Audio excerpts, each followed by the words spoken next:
c'est la chorale. Absolument. Bien, on va juste démarrer quelques instants, démarrer la caméra juste derrière vous. Je vous remercie de votre présence. Je vous prie de nous excuser pour les quelques minutes de retard qu'on a pris pour le démarrage. Ça a été sur les chapeaux de roue depuis très tôt ce matin. Donc je vous remercie de votre patience et de votre présence. Bien, bonjour à tous. Merci encore de votre présence. Ça fait plaisir de vous voir aussi nombreux. Donc je vous souhaite la bienvenue à toutes et à tous. Nous vous souhaitons, au nom du comité organisateur, la bienvenue à vous toutes, vous qui êtes là, présents à la 9e édition du comité éducatif présent. Donc 9e édition, 8 années de travail et de dur labeur. La thématique de cette année, c'est les voix alternatives, voix VOIX, pour les voix qu'on entend peu ou qui sont peu audibles ou qu'on met peu à l'honneur, et voix VOES, qui sont en fait les chemins ou les sentiers d'apprentissage qu'on emprunte peu souvent. Et donc on voulait les mettre à l'honneur dans la programmation qui était la nôtre cette année. Sans y voir aucune hiérarchie dans le propos qui va venir, j'adresse mes premières salutations aux étudiants qui sont mis à l'honneur dans ce colloque depuis 9 années consécutives pour la 9e année. Mes premières salutations vont aux étudiants présentateurs et présentatrices, car comme chaque année, vous le savez bien, on met à l'honneur tous les étudiants. Mais pas exclusivement. Donc je remercie aussi, dans ma deuxième vague de remerciements et de salutations, je remercie également les professeurs sans qui le colloque non plus ne pourrait pas avoir cette rigueur et la réputation de rigueur scientifique qu'on lui connaît. Et donc merci à l'ensemble des professeurs de la faculté. Nous avons Madame la doyenne ici présente, à qui je vais céder la parole dans quelques instants. Donc merci aux profs qui forment cette belle équipe dans la faculté, qui nous ont permis, notamment en lien avec l'évaluation, de rendre notre démarche, en tout cas scientifiquement avérée et qui fait la réputation du colloque. Ma troisième vague de salutations va naturellement aux conférenciers qui ont répondu vraiment présents, conférencières et conférenciers qui ont répondu présents cette année avec une programmation hors du commun, où je pense que le travail des dernières années a permis de capitaliser et puis de travailler sur les acquis et puis vraiment d'aller de l'avant avec cette édition-là. Donc la programmation, elle vous a été communiquée. Vous en direz un mot, les collègues vous en diront un mot dans quelques instants. Donc merci aussi à eux. Et on n'oublie pas évidemment cet événement sans la générosité de nos partenaires. Cet événement ne pourrait pas avoir lieu. Donc je cite évidemment l'ACFAS, qui est notre partenaire principal cette année, dont les acteurs vont intervenir à la soirée de clôture qui se tiendra demain et à laquelle vous êtes d'ores et déjà naturellement invités. La faculté des sciences de l'éducation, qui participe naturellement, Madame la doyenne, au financement notamment par le biais de bourses qui interviennent pour les meilleures présentations orales et par affiche.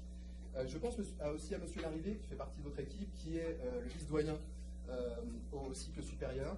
Et j'avais aussi envie de faire un clin d'œil particulier à Mme Claudine Jonf, qui est sa collaboratrice directe et qui, depuis des années, toute équipe confondue, a donné son support et son soutien avec sa bienveillance et sa sollicitude. Et je voulais, en notre nom à tous, la remercier bien chaleureusement aussi. Et puis tout l'ensemble du comité, je crois qu'il est assez d'accord et unanime là-dessus.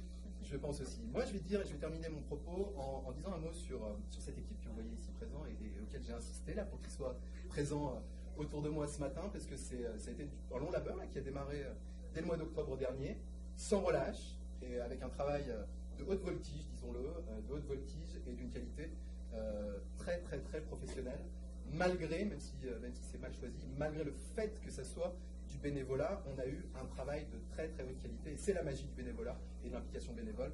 Et je souhaitais, en leur nom à tous, en fait, en votre nom à tous, les remercier. On a, sur les équipes, les années précédentes, on avait des formats d'équipes de 5 à 6 personnes. On en a, là tout le monde n'est pas présent, mais on est près de 15, sans compter les bénévoles qui sont ici et là dans le pavillon en train d'aiguiller nos invités. Donc merci à eux aussi. Et puis je vais terminer, je ne serai pas plus long que ça. Qu'est-ce que je vais vous dire là, juste pour résumer mon propos? Non, j'avais juste envie de vous dire à l'équipe que j'étais fier d'eux et puis juste les remercier en les applaudissant pour le travail qu'ils ont vraiment accompli ces années durant. Donc, Kayla, Florent, Delphine, Raja, Lucie, Anne-Sophie, Mathieu et Joliane. Morgane fait partie aussi du groupe, mais elle a dû s'absenter pour des raisons de gestion du colloque, là, mais donc du coup elle a pu être des nôtres ce matin. Voilà, je compte sur vous pour la soirée de clôture qui se tiendra vendredi soir, c'est-à-dire dès demain soir. Tout ce long labeur là pour ces 2 jours qui vont être intenses, donc on est très heureux. Je me suis beaucoup posé la question, mais je vais quand même essayer de citer quelques vers d'un poète que j'aime beaucoup. Mais vous allez m'excuser de la tonalité qui sera vraisemblablement pas parfaite là.